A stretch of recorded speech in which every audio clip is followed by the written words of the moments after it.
Alright, guys. I just got done recording the Great Divide. Gosh, these episodes are getting jumbled in my head. The Great Divide, my thoughts, and now on to Storm, my thoughts. I have a lot of notes for this one. So let's get started with those notes. This is one of my favorite episodes in the whole show. I am sorry, I am very OCD about this camera. That's better. I love this episode so much. How long has Aang been having those dreams? Because Katara says you've been having these nightmares for a while, but was it triggered by something like... I'm trying to think of like a sort of recent-ish type.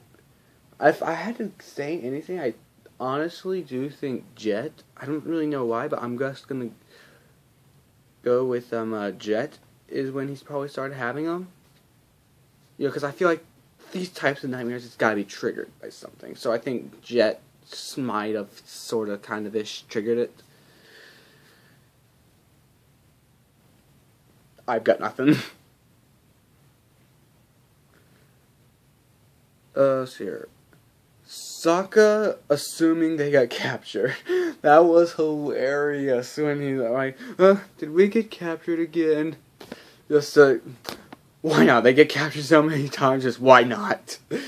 Except in, although sometimes he may have gotten left behind because, you know, Water Skull, oh, what, am I not good enough to capture?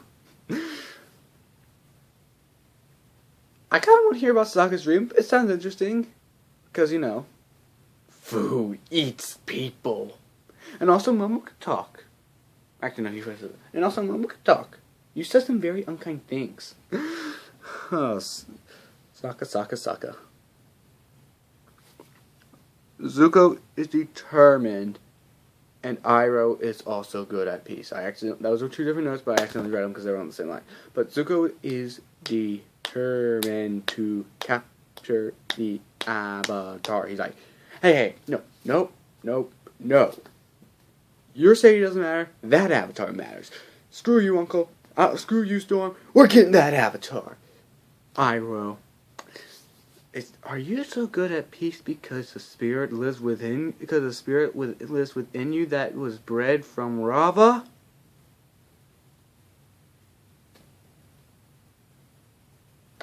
I don't know if it was a Lion King reference, but I'm gonna go ahead and say it was a Lion King reference. When just because of the way he said it, I just immediately think Timon. When the fisherman said, "You turned your back on the world," my mind immediately goes to, when the world turns its back on you, you turn your back on the world. Oh, ninth favorite movie. Let's see here. Where am I? I think it's pretty cool how this show says how Aang invented the air scooter. You know, how he mastered it, and he even came up with some of his own moves. You know, moves that future generations use. You know, for gosh sake, the season 2 premiere of Korra opens up with air scooter racing. I mean, gosh darn it. Man, Aang is awesome. This show was awesome. Everything is awesome. I had to. I couldn't resist.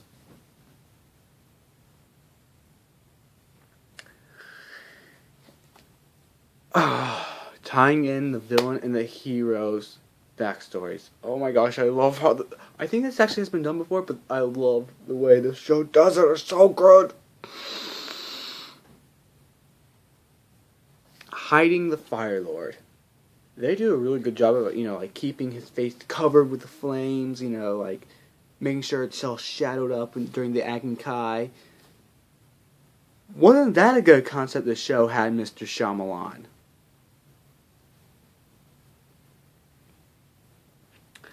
Monkey Atso is awesome. I am Aang's guardian, and I determine when he trains and when he gets his butt kicked at high show. I'm probably doing a terrible Monkey Atso impression, but it sounds good in my head. That's just how impressions work.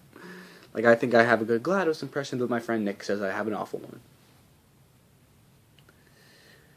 Introducing the term Agni Kai, I think it's good. Like, 'cause, they use that a lot. The final Agni Kai. Azula keeps on saying, "Are you going to challenge me to an Agni Kai?" That was also a terrible Azula impression. Even I know that was terrible Azula. I'm sorry, Grey Delilah. Do not kill me. Do not kill me, Grey.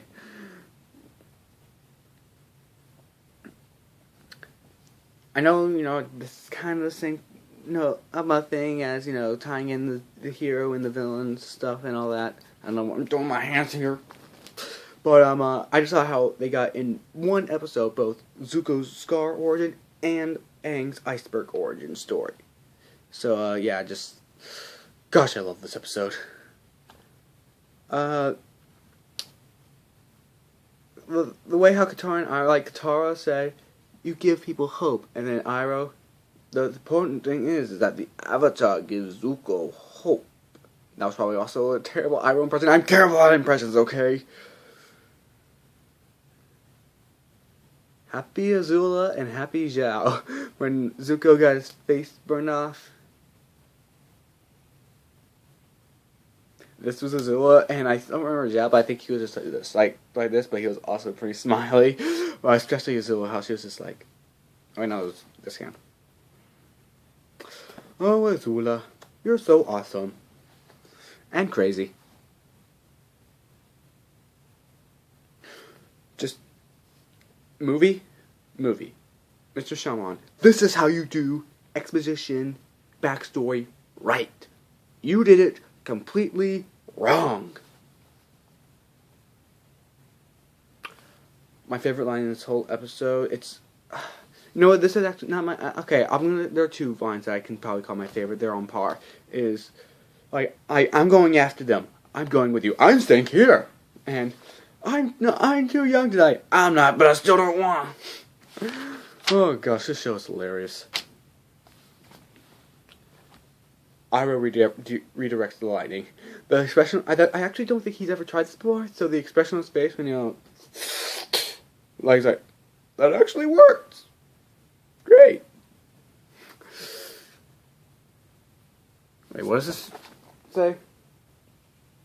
The character development is so good. This is like one of the this is one of the biggest steps for character development.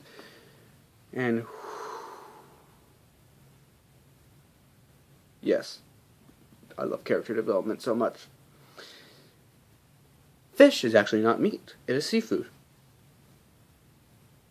And I will say this, Aaron E. Haas is best writer. 3, 2, 1, stop.